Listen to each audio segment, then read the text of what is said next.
Tingnan yung tuyot, oh. So para mahabol natin yan, pati dahon, didiligan ko. Puno na kasi siya, oh. Matanda na to eh. Ilang taon na itong halaman na to eh. Alaga ng binan ko yun.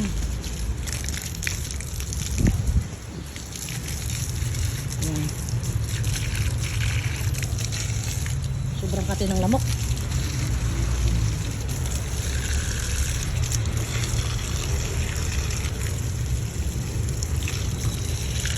Ililipat ko to kasi nasusunog sa araw.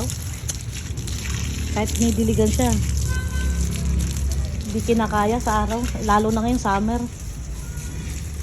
Ay ito, anong tawag nito? Yung bamboo plants.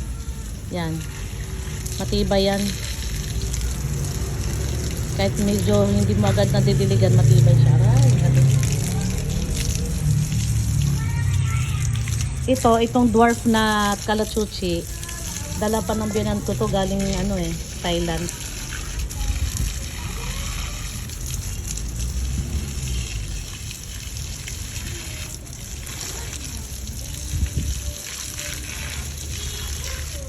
Tingnan nyo to. Ito tuyot na.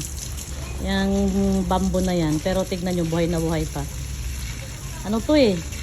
Matibay ang buhay sa sa araw.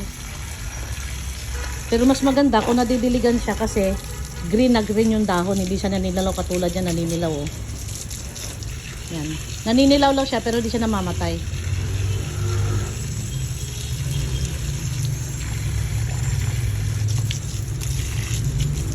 Nabasa na yung amban po, damit ko.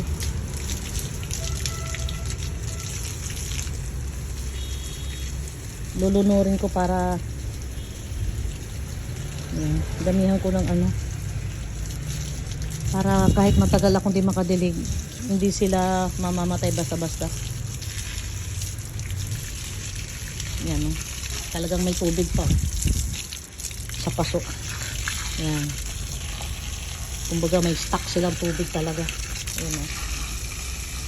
Saka paulit-ulit ko binabalik-balikan ko sila kasi pag nag-drain at least pag nag-drain sa taas, basang-basa na yung sa ilalim.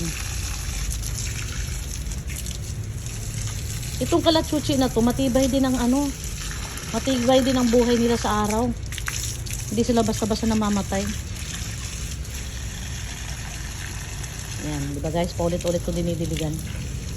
Talagang nilulunod ko sila kasi hindi ko alam kung kailan naman ako makakadilig. Dahil busy na, dahil bukas pasukan na nung college ko na. Bukas, kami na lang ng apo ko dito maiwan. 4 kong apo, ay 3 pala. Kaya, nilubos-lubos ako ng lunurin sa dilig kong mga to. Yan, tapos na. Babalik na tayo sa loob. Para diligan ko uli ang nadiligan ko na, babalikan ko.